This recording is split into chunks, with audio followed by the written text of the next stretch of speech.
పశ్చిమాసియా యుద్ధం మొదలై నెల దాటింది. ఇరాన్ మాత్రం అమెరికాకు లొంగడం లేదు. యుద్ధం కారణంగా ప్రపంచ దేశాలు ఆర్థికంగా ఇబ్బంది పడుతున్నాయి. హర్మూజ్ జలసంధి మూసివేయడంతో చమురు సరుకు రవాణాకు అంతరాయం ఏర్పడింది. దీంతో చమురు ధరలు చాలా దేశాల్లో పెరిగాయి. ఇక యుద్ధం ప్రారంభించిన అమెరికాకు కూడా ఇప్పుడు యుద్ధ సెగలు తాకుతున్నాయి. తాజాగా చమురు ధరలు పెరుగుతున్నాయి. 2022 ఆగస్టు తర్వాత అమెరికాలో చమురు ధరలు పెరగడం ఇదే మొదటిసారి.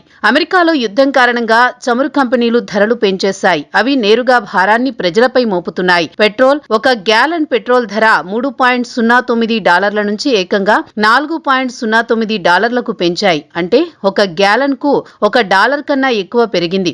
లీటర్కు లెక్కిస్తే దాదాపు 100 పెరిగింది. ఇక డీజిల్ పరిస్థితి మరింత దయనీయంగా ఉంది. గ్యాలన్ కు $3.04 వద్ద ఉన్న ధర ఇప్పుడు $5.33కు పెరిగింది. అంటే 75% పెరుగుదల నమోదైంది. ముడి చమురు యుద్ధానికి ముందు బ్యారెల్కు $60 నుంచి $70 ఉండగా ఇప్పుడు $100 నుంచి $120 శ్రేణికి చేరింది. హర్మూజ్ జలసంధి మూసివేత, అమెరికా ఇజ్రాయెల్ దాడులకు ప్రతీకారంగా ఇరాన్ తన అస్త్రశస్త్రాగారంలోని అత్యంత శక్తివంతమైన ఆయుధాన్ని ప్రయోగించింది. హర్మూజ్ జలసంధిని మూసివేయడంతో ప్రపంచంలోని మొత్తం చమురు రవాణాలో 20% ఈ జలసంధి గుండానే జరుగుతోంది. రోజుకు 21 మిలియన్ బ్యారెల్స్ చమురు ఇక్కడి నుంచి ప్రపంచానికి సరఫరా అవుతోంది.